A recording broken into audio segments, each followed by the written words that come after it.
Hello friends, I'm Aparna, a professional chef. I started my YouTube channel to solve your cooking related problems.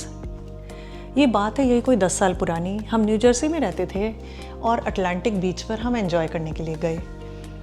शाम होते होते हम बहुत थक गए थे। हमारा मन था कुछ नया खाने का, पर इंडियन फूड से मिलता जुलता ही हो, ऐसी भी हमारी इच्छा थी। तो पता है हम लोग कहाँ गए? हम गए मैक्सिकन रेस्टोरेंट। आपको मालूम होगा शायद कि मैक्सिकन फूड भी इंडियन फूड से काफ़ी सिमिलर ही होता है। तो हमने वहाँ पर खाया कैसेडिया। सही समझे आप, आज मैं बनाने जा रही हूँ इजी एंड क्विक कैसेडिया। और हाँ, मैं एक नई रेसिपी भी इसके साथ शेयर करूँगी और लास्ट में एक सीक्रेट भी बताऊँगी। तो आखिर तक आप बने रहिए। मुझे बहुत अच्छा लग रहा है कि आप मेरे चैनल को पसंद कर रहे हैं और कमेंट्स के थ्रू मुझे एनकरेज भी कर रहे हैं। तो चलिए फिर मिलकर बनाते हैं ये इजी एंड क्विक कैसेडियाज। मेक्सिको में कैसेडिया बनाने के लिए रेडीमेड रोटी भी मिलती है बनी हुई, जिसे हम टोर्टिया कहते हैं। मैं घर की रोटी भी बनाऊंगी आपके लिए और उससे हम कैसेडिया बनाएंगे। चलिए फिर मिल लेते हैं अपने इंग्रेडिएंट्स से, फिर मिलकर बनाएंगे आपके लिए कैसेडियाज। देखिए कितने कलरफुल इंग्रेडिएंट्स हैं जो मैंने इकट्ठे किए हैं। फिर मिलते हैं। ये है आटा गेहूं का 280 ग्राम्स। ये पालक ली है मैंने, इसे काटकर बॉईल किया है। काटने से पहले 140 ग्राम पालक थी ये मैंने चीज़ लिया है, मैक्सिकन ब्लेंड चीज़ है, ये देखिए। और ये मैंने सब्जियां काट ली हैं, बहुत ही सुंदर दिख रही हैं। ये सारी सब्जियां ही हाफ हाफ कप हैं। Red bell pepper, yellow bell pepper, orange bell pepper, onion and broccoli. ये मशरूम क्योंकि उसे कुक करने से बहुत ही कम रह जाता है, इसलिए 1 कप लिया है। Salt ½ teaspoon, cooking oil 1 teaspoon. तो चलिए मिलकर बनाते हैं अपनी simple and quick recipe of quesadilla. अभी मैंने पैन चढ़ाया है हाई फ्लेम करके। इसमें मैं बिना ऑयल के सब्जियों को सौटे करूँगी।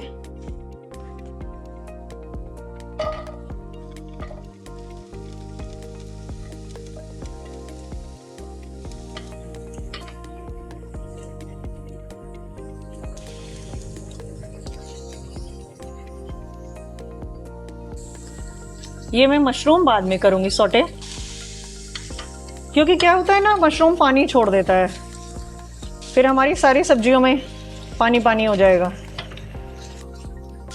बस हमें थोड़ा सा अच्छे से गर्म करना है इनको।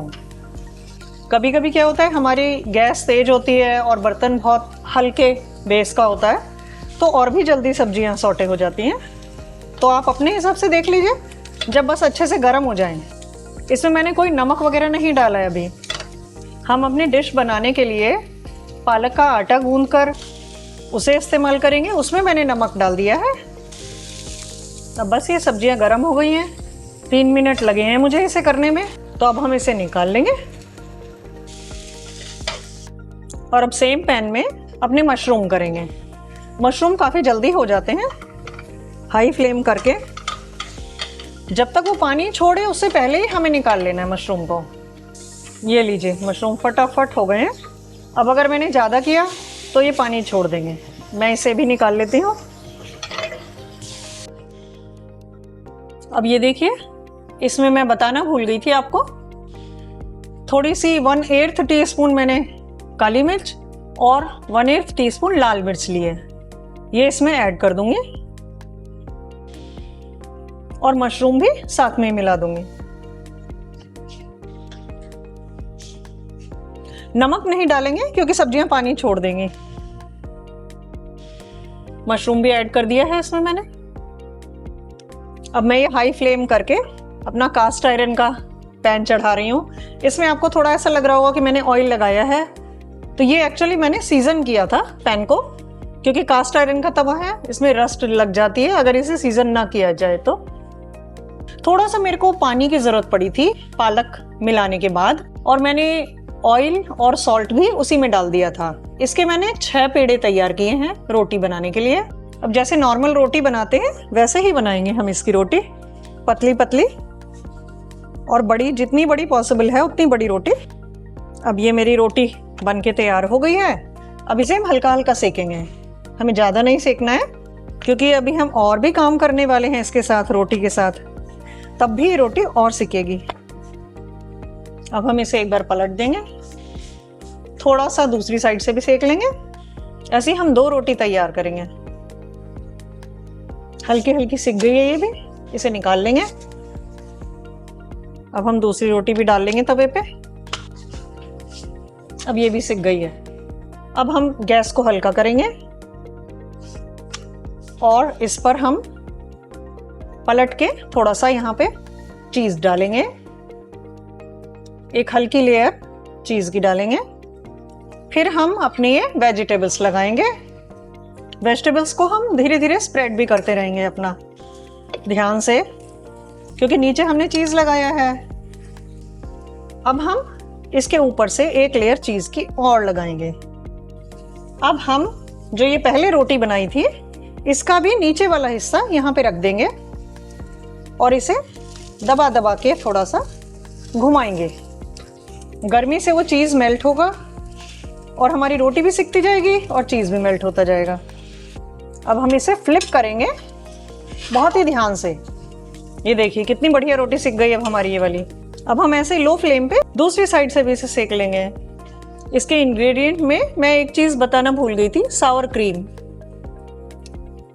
ये हम सावर क्रीम भी यूज़ करेंगे बाद में, आपको दिखाती हूँ मैं। अब ये हमारा दोनों तरफ से सिक गया है, मैं इसे निकाल लेती हूँ।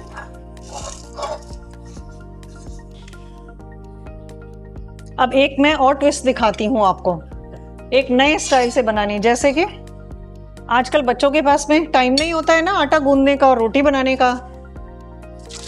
जो ये है बनी बनाई रोटियां, ये है रोटी। इसको हम तवे पे डालेंगे, तवे पे डाल के थोड़ा गरम करेंगे और जब वो थोड़ा गरम हो जाएगी तब हम इसे पलटेंगे और यहाँ पर अपना वही हाफ में लगाएंगे यहाँ पर हम चीज और अदर हाफ फ्लिप कर देंगे उसके ऊपर ही। अब ये क्योंकि हम एक ही रोटी का बना रहे हैं, ये देखिए हमने हाफ में लगा दिया है और हम ये वेजिटेबल्स भी लगाएंगे फिर इसके ऊपर। इस टाइम हम गैस को हल्का रखेंगे क्योंकि ये सिकी हुई रोटी होती है और यहाँ पर ऊपर से हम बचा हुआ चीज भी लगा देंगे और बस आपकी रोटी भी बनी हुई है। और ये सब चीजें आपने काट के एक बार फ्रिज में रख ली तो आपकी फटाफट ये तैयार हो जाती है। ये देखिए एक ये था और दूसरा ये है। अब ये होती है सावर क्रीम, बहुत ही क्रीमी और बहुत ही अच्छा टेस्ट होता है इसका। इसे हम अपने पीसेस पे लगाएंगे, कम या ज़्यादा आप अपनी चॉइस के हिसाब से डिसाइड कर लीजिए। खा के देखिए तो आपको पता चलेगा, बहुत ही अच्छा टेस्ट होता है इसका। चलिए फिर मैं आपको खा के दिखाती हूँ। इसका बहुत ही अच्छा टेस्ट आया है, एक माइल्ड फ्लेवर आ रहा है, सब्जियों का क्रंच भी आ रहा है और ऊपर से वो जो हमने सावर क्रीम लगाई है उसका भी बड़ा अच्छा क्रीमी टेस्ट आ रहा है। हम इसे ज़्यादा स्पाइसी भी बना सकते हैं, हम हरी मिर्च को भी फाइन चॉप करके डाल सकते हैं और हैलोपिनो को भी डाल सकते हैं। अपनी सब्जियों के साथ में मिक्स कर लें तो हमारी स्पाइसीनेस बढ़ जाएगी। अब आ गया है time for Aparna's tips for this recipe का। तो पहला पॉइंट है कि हम रोटी को जब बेलेंगे तो जितना पतला हमारे लिए पॉसिबल है उतना पतला हम बेलेंगे। नेक्स्ट, जब हम रोटी को कुक करेंगे तो हाफ डन करेंगे। इनिशियल स्टेज पे जब हम कुक करते हैं तो हाई फ्लेम रखेंगे। जब हम लेयर्स को स्प्रेड करेंगे रोटी पे तब हम फ्लेम को लो करेंगे क्योंकि रोटी भी साथ साथ कुक हो रही होती है उस टाइम पे। नेक्स्ट, जब हम चीज़ स्प्रेड करेंगे तो हम अपनी चॉइस के हिसाब से क्वांटिटी डिसाइड करेंगे। अगर हम बच्चों के लिए बना रहे हैं तो हम ज़्यादा चीज़ भी डाल सकते हैं क्योंकि बच्चे बहुत मन से खाते हैं चीज़। नेक्स्ट, जब हम सारी लेयर्स डाल लेंगे और टॉप लेयर रोटी की डालेंगे उसके बाद उसे ऊपर से थोड़ा थोड़ा प्रेस करते चलेंगे जिससे मेल्टेड चीज़ अंदर मिक्स हो जाए वेजिटेबल्स के साथ में भी। और नेक्स्ट, अगर हम ज़्यादा स्पाइसी बनाना चाहते हैं तो हम ग्रीन चिली या फिर हैलोपिनो उसको फाइन चॉप करके भी डाल सकते हैं। अब जैसा मैंने कहा था आपसे एक स्पेशल रेसिपी भी शेयर करूँगी, तो वो है ये कि हम अपनी लेफ़्ट ओवर जो हमारी सूखी सब्जियां होती हैं उन्हें भी इस्तेमाल कर सकते हैं। हम पहले चीज़ की लेयर लगाएं और फिर हमारी जैसे सूखा गोभी आलू है, शिमला मिर्च आलू है या मिक्स वेजिटेबल रखी है, हम उसे लगा के ऊपर से फिर हम चीज़ की लेयर और अपनी दूसरी रोटी लगा दें, वो भी हमारा इस्तेमाल हो जाएगा और एक अच्छी सी कैसेडिया बन जाएगी जो सब लोग आराम से खा लेंगे। अब हेल्थ को ध्यान में रखते हुए हम न्यूट्रिशन फैक्ट्स की भी बात करें तो जो मैंने पालक की रोटी के साथ कैसेडिया बनाई है, वो एक कैसेडिया 2 लोगों के लिए सफिशिएंट है। कैलोरीज देखें तो पर person calories 450 to 490, protein 18 to 21 grams, carbs 45 to 50 grams and fat 23 to 26 grams. तो फिर आप बनाइए, खाइए, खिलाइए और एंजॉय कीजिए और अपना टाइम सेव कीजिए खाना बनाने वाला। और हाँ, अगर मेरा चैनल सब्सक्राइब नहीं किया है तो जल्दी ही सब्सक्राइब कर दीजिए। फिर मिलते हैं एक नई रेसिपी के साथ। Thank you for watching.